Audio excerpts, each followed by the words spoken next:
لیکن مدینے کی حرمت پامال نہیں ہونے دوں گا۔ امام علی مقام آدھی رات کے وقت نکلے۔ سیدہ فاطمہ کا دروازہ ایک اس دن تھا جس دن حضرت مولا علی کوفے چلے گئے تھے، اور دوبارہ آج تالا لگا جب امام حسین نکلے۔ آپ جنت البقیع کے پیچھے کھڑے ہو کے حضور کا روضہ دیکھنے لگے۔ اس وقت گنبد تو نہیں ہوتا تھا، روضہ دیکھنے لگے۔ نانا تیرے کرم کے خزینے کی خیر ہو، میں جا رہا ہوں تیرے مدینے کی خیر ہو۔ سارا خاندان لے گئے، مکے تشریف لے گئے۔ حج کے ایام قریب آنے والے تھے۔ امام حسین نے وہاں لوگوں سے باتیں کی۔ جب امام حسین وہاں پہنچے تو کوفے سے خط آنے لگے۔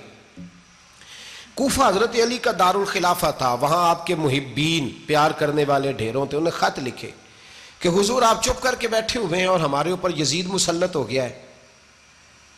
آپ اگر میدان میں نہیں نکلیں گے، آپ نہیں آئیں گے تو ہم اللہ کی بارگاہ میں شکوہ کریں گے کہ کوئی ہماری کمان کرنے کو تیار ہی نہیں ہوا۔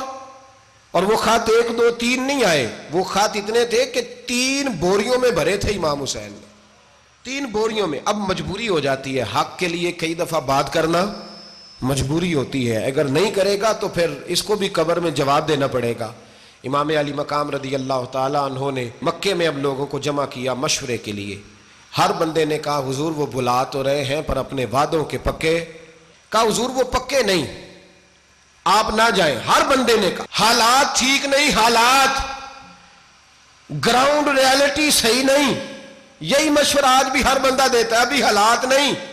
اتنے خراب حالات کبھی نہیں ہوئے تھے جتنے امام حسین کے دور میں تھے، لیکن فرمایا میں دین کے خلاف غلط حکمران کو مسلط ہونے کی اجازت، بول کے بتائیے، بول کے، غلط حکمران کو مسلط ہونے کی اجازت، مزاحمت کروں گا، مخالفت کروں گا۔ امام کہنے لگے کوئی بات نہیں، وہ میرے ساتھ چلے نہ چلے لیکن میں کوفے جاؤں گا۔ وہ لوگ میرے ساتھ کھڑا ہونے کو تیار ہے تو وہ جھوٹ ہے یا سچ ہے پر میں چلوں گا۔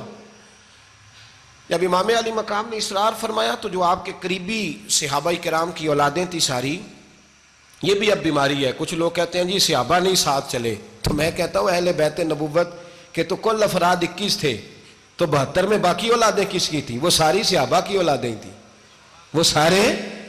پتہ نہیں کیوں اس طرح کا فلسفہ بیان کیا جاتا ہے جس میں حالات خراب ہو۔ حضرت سیدنا امام علی مقام کو جب بہت زیادہ کہا گیا نا تو امام حسین رضی اللہ تعالیٰ عنہ نے فرمایا چلو میں ایک کام کرتا ہوں، مسلم بن عقیل کو بھیجتا ہوں۔ حضرت علی کے بھتیجے ہیں، امام حسین رضی اللہ تعالیٰ عنہ کے چچا کے بیٹے ہیں، حضرت عقیل کے صاحبزادے مسلم بن عقیل۔ بڑے سمجھدار آدمی تھے، معاملہ فہم تھے، بڑے جری تھے۔ اتنا زبردست مشورہ کم لوگ دیتے ہیں جتنا حضرت مسلم بن عقیل دیتے تھے۔ ان کو بھیجا گیا کوفے۔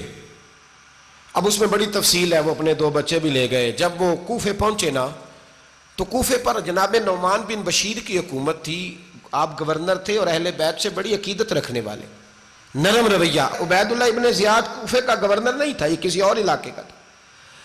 جب آپ وہاں پہنچے تو نعمان بن بشیر نے دیکھا کہ حضرت مسلم بن عقیل آئے ہیں تو لوگ دوڑے ان کی بیعت کرنے، بھاگے۔ اتنے لوگ جمع ہوئے کہ ایک دن میں 17,000 آدمی نے بیعت کر لی۔ کتنے بندے جی؟ 17,000 آدمی ایک دن آیا۔ اب وہ جو امام مسلم بن عقیل کے وہاں نعرے لگانے والے تھے کہنے لگے حضور یہ پہلے دن کی کارکردگی ہے، 2-4 دن میں دیکھیے کیا ہوتا ہے۔ 2-4 دن میں کیا ہوا؟ 40,000 آدمی نے بیعت کر لی۔ اب وہ 40,000 بندہ تیار ہو گیا۔ ادھر سے جو یزید کے وفادار تھے انہوں نے خط لکھا یزید کو کہ تو نے بڑا نرم آدمی گورنر بنایا ہے اور 40,000 بندہ چلا گیا حسین کی طرف۔ اگر ایک دن مسلم بن عقیل اور رہے تو جو تمہارا گورنر بیٹھے ہیں نا جناب نعمان بن بشیر، ان کو گورنر ہاؤس سے نکال کے مسلم بن عقیل قبضہ کر لیں گے، تو چپ کر کے بیٹھا ہے۔ یزید بڑا تیز تھا، اس نے ایک آدمی گھوڑے پہ دوڑایا۔ عبید اللہ ابن زیاد ایک اور علاقے کا گورنر تھا پر بڑا ظالم سا بدماش تھا، بڑا سخت گیر آدمی تھا۔ اس کو کہا کہ تو پہلے ایک صوبے کا گورنر ہے، جا تجھے دوسرا صوبہ بھی دیا۔ اس طرح کار فوری طور پہ کوفے پہنچ اور جا کے مسلم بن عقیل کو گرفتار کر، جو آدمی ان کا ساتھ پھر بھی دے اسے قتل کر دے۔